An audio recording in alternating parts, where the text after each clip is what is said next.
샬롬, 하나님과 동행하는 새벽기도회 달라스 임마누엘 교회 권성철 목사입니다. 오늘도 하나님과 동행하며 풍성함을 누리시는 저와 여러분이 되시길 주님의 이름으로 축복합니다. 오늘 말씀은 출애굽기 32장 1절에서 14절까지의 말씀입니다. 백성이 모세가 산에서 내려옴이 더딤을 보고 모여 백성이 아론에게 이르러 말하되 일어나라 우리를 위하여 우리를 인도할 신을 만들라. 이 모세 곧 우리를 애굽 땅에서 인도하여 낸 사람은 어찌 되었는지 알지 못함이니라. 아론이 그들에게 이르되 너희의 아내와 자녀의 귀에서 금고리를 빼어 내게로 가져오라. 모든 백성이 그 귀에서 금고리를 빼어 아론에게로 가져가매 아론이 그들의 손에서 금고리를 받아 부어서 조각칼로 새겨 송아지 형상을 만드니 그들이 말하되 이스라엘아 이는 너희를 애굽 땅에서 인도하여 낸 너희의 신이로다 하는지라.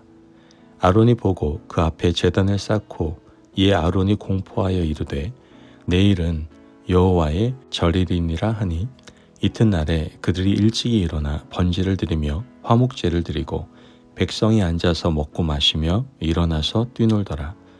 여호와께서 모세에게 이르시되 너는 내려가라. 내가 애굽 땅에서 인도하여 낸 내 백성이 부패하였도다. 그들이 내가 그들에게 명령한 길을 속히 떠나 자기를 위하여 송아지를 부어 만들고 그것을 예배하며 그것에 제물을 드리며 말하기를 이스라엘아 이는 너희를 애굽 땅에서 인도하여 낸 너희 신이라 하였도다. 여호와께서 또 모세에게 이르시되 내가 이 백성을 보니 목이 뻣뻣한 백성이로다. 그런즉 내가 하는 대로 두라. 내가 그들에게 진노하여 그들을 진멸하고 너를 큰 나라가 되게 하리라. 모세가 그의 하나님 여호와께 구하여 이르되 여호와여 어찌하여 그 큰 권능과 강한 손으로 애굽 땅에서 인도하여 내신 주의 백성에게 진노하시나이까.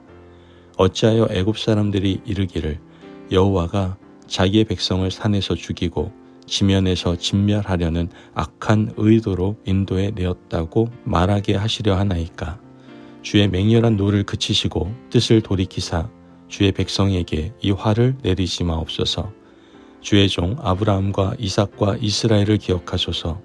주께서 그들을 위하여 주를 가리켜 맹세하여 이르기를 내가 너희의 자손을 하늘의 별처럼 많게 하고 내가 허락한 이 온 땅을 너희 자손에게 주어 영원한 기업이 되게 하리라 하셨나이다. 여호와께서 뜻을 돌이키사 말씀하신 화를 그 백성에게 내리지 아니하시니라. 아멘. 하나님의 말씀입니다. 여러분, 우리의 신앙이 가장 위험해지는 순간이 있습니다. 그게 언제입니까?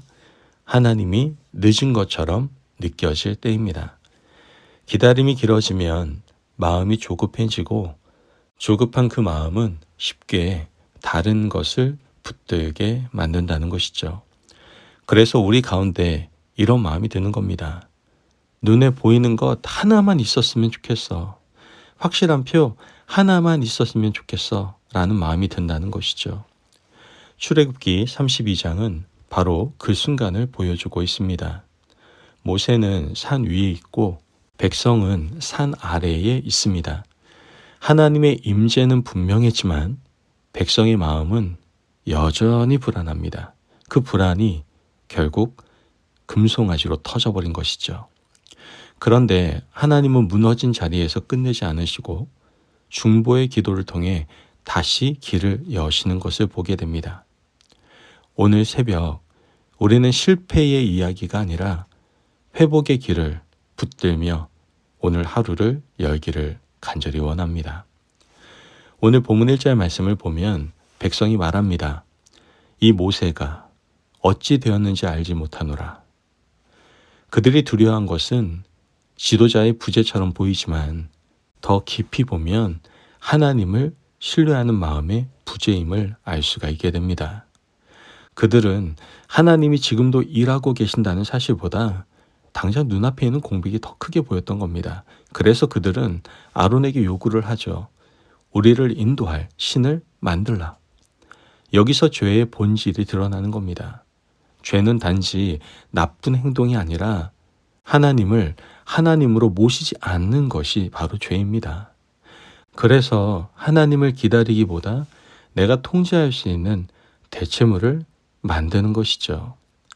믿음의 자리에 조급함이 들어오면 사람은 결국 자기 손으로 우상을 만들게 됩니다. 아론은 금고리를 모아 송아지를 만듭니다. 그리고 백성은 외치게 되죠. 이스라엘아, 이는 너를 애굽에서 인도하여 낸 너의 신이로다. 여러분, 이 말이 얼마나 무서운지 한번 생각해 보세요. 하나님이 하신 일을 지금 누구에게 돌립니까? 우상에게 돌리고 있습니다. 은혜의 역사가 한순간에 왜곡이 되어버린 것이죠. 죄는 이렇게 기억을 망가뜨립니다. 하나님이 베푸신 구원을 잊게 하고 내가 만든 것을 구원자로 세운다라는 것이죠. 그런데 아론이 더 나아가 여호와의 절일이라고 선포하는 대목이 있습니다. 즉 그들은 단순히 하나님을 버렸다 해서 끝나지 않았다라는 거예요. 하나님 이름을 이용해서 자기 우상을 정당화합니다. 이것이 가장 위험한 타락입니다. 신앙의 옷을 입은 우상숭배인 것이죠. 겉으로는 예배처럼 보이지만 실제로는 내 욕망을 하나님의 이름으로 포장하고 있는 겁니다. 하나님은 산 위에 모세에게 말씀하십니다. 내 백성이 부패하였다. 그리고 진노가 임합니다. 여기서 하나님은 모세에게 충격적인 제안을 하시죠. 내가 그들을 다 진멸하고 너로 큰 나라를 이루겠다. 여러분, 이 제안은요, 모세를 시험하는 동시에 죄가 얼마나 심각한지를 보여주고 있는 겁니다. 죄는 그냥 좀 혼나고 끝, 이게 아닙니다. 거룩하신 하나님 앞에서 죄는 반드시 다루어져야 한다는 것이죠. 그런데 바로 여기서 모세가 등장하는 겁니다. 모세는 자기의 유익을 잡지 않고 오히려 백성을 위해서 하나님께 엎드려서 기도합니다. 모세의 중보는 세 가지의 특징이 있어요. 먼저 하나님의 영광을 붙듭니다. 어찌하여 애굽 사람들이 말하기를 모세는 하나님의 이름이 조롱받는 것을 너무나 마음 아파한 겁니다. 중보는 내 체면이 아니라 하나님의 영광을 먼저 생각하는 기도다라는 것이죠. 또한 모세의 중보는 하나님의 구원을 기억하게 합니다. 큰 권능과 강한 손으로 인도하여 내신 백성. 모세는 하나님이 이미 행하신 구원을 근거로 간구하고 있는 겁니다. 중보는 감정이 아니라 기억된 은혜 위에 서는 기도인 겁니다. 마지막으로 모세는 하나님의 언약을 붙듭니다. 아브라함, 이삭, 이스라엘에게 하신 약속을 언급합니다. 모세는 백성의 자격을 내세우지 않습니다. 백성은 자격이 없습니다. 모세는 오직 하나님의 약속, 하나님의 신실하심을 붙듭니다. 이것이 바로 모세의 중보 기도의 힘이었던 겁니다. 성경은 말합니다. 여호와께서 뜻을 돌이키사. 이 표현은 하나님이 변덕을 부린다는 뜻이 아니라 하나님이 중보의 길을 열어두셨다라는 뜻입니다. 하나님은 심판만이 아니라 회복의 길도 함께 두셨습니다. 그리고 그 회복의 통로로 중보자를 세우십니다. 여러분, 우리는 더 큰 중보자를 알고 있습니다. 바로 예수 그리스도입니다. 우리를 위해 하나님 앞에 서서 간구하시는 분. 그래서 우리에게는 절망이 끝이 되지 않는 겁니다.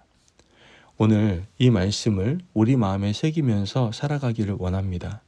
먼저 기다림 속에서 절대로 우상 만들지 마십시오. 하나님이 늦는 것처럼 느껴질 때 내 손으로 안전장치를 만들고 싶어질 겁니다. 그것이 돈이 됐든 인정이든 관계든 습관이든 쾌락이든 오늘 내 마음이 붙드는 금송아지가 무엇인지 한번 정직하게 생각해 보시기를 바랍니다. 또한 예배의 이름으로 욕망을 포장하지 마십시오. 아론은 여호와의 절일이라고 말했지만 실제는 금송아지였습니다. 오늘 우리의 신앙도 점검해야 합니다. 이건 하나님을 위한 거야 라고 말하지만 사실은 내 욕심을 위한 것은 아닌지 주님 앞에서 정직하게 회개할 수 있어야 됩니다. 마지막으로 중보의 자리에 서시기를 바랍니다. 가정과 교회와 이 땅은 지금도 무너진 자리들이 있습니다.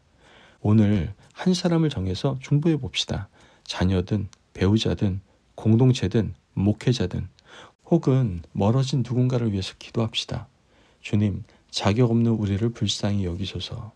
이런 중보는 공동체를 다시 세우는 하나님의 방법이다라는 것이죠. 여러분, 출애굽기 32장은 인간의 연약함을 적나라하게 보여주고 있습니다. 하지만 동시에 하나님의 길도 보여주고 있는 것이죠. 죄가 우리를 무너뜨리지만 하나님은 중보의 기도로 다시 세워 주십니다.